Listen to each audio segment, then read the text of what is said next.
What is going on, guys? YouTube here, back with another video, and welcome to the 4th episode of my answers to the meta series. I actually haven't done this series in a while, and I apologize for that.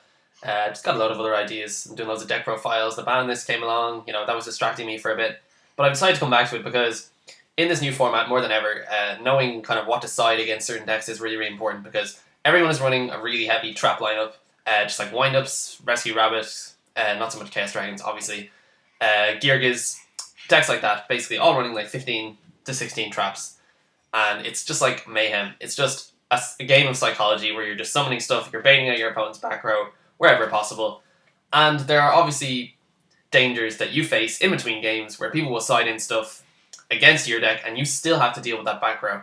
So this episode is basically to address that issue for decks that are particularly worried about the likes of Royal Decrees, Shadow-Imprisoning Mirrors, Macrocosmos, and other stuff like that. So let's get into it. Okay, so I've always said that the old gems from the previous sets are the best. This guy's from around the synchro era, about 2007, 2008, and his name is Trap Eater. Not a lot of people use him. I've only seen a couple of people in my locals side him in their Dark World decks. So his effect is as follows: level 4 Dark Fiend Tuner, 1900 attack, 1600 defense. He looks pretty good so far. This card cannot be normal summoned or set. This card cannot be special summoned except by sending one face-up trap card your opponent controls to the graveyard. Now, the way it's worded, of course, is that it is a cost, which means if you send it and your opponent warnings to summon, they've just lost 2 back row.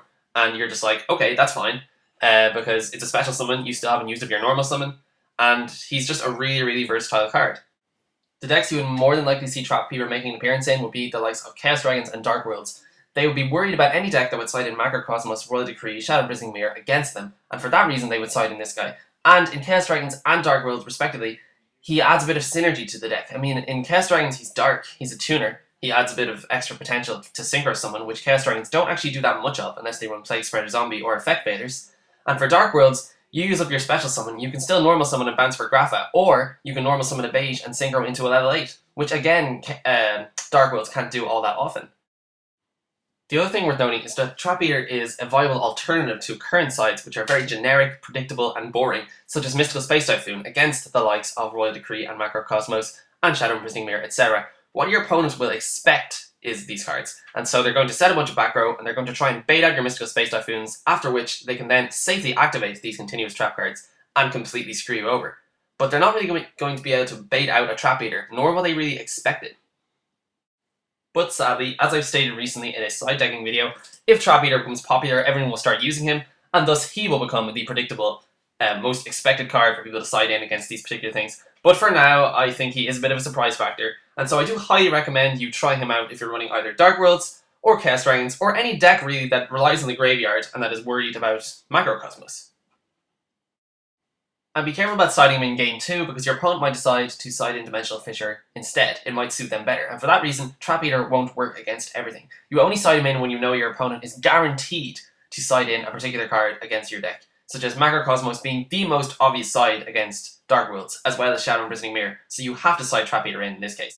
Okay guys, that is it for the video. Thank you so much for watching. As always, be sure to comment, rate, and subscribe, and let me know what you think of Trap Eater. I think he's a pretty versatile side. Level 4, Dark Fiend Tuner. What more can you ask for? You get to send one of those pesky side deck traps your opponent sides in against you to the graveyard to special summon him. You still get your normal summon. You get to sink into loads of crazy shit. He's really versatile. I think a lot of people should try him out. I highly encourage you to do that if you're running either Chaos Dragons or Dark Worlds, or any deck which is worried about, continuous trap cards or anything of that nature. And as I said, be careful about the Dimensional Fissures, because your opponent might decide to side them in instead. Anyway guys, I'm going to leave the video there. Thank you so much for watching. As always, I am ViewVTuber, and I am signing out. Peace.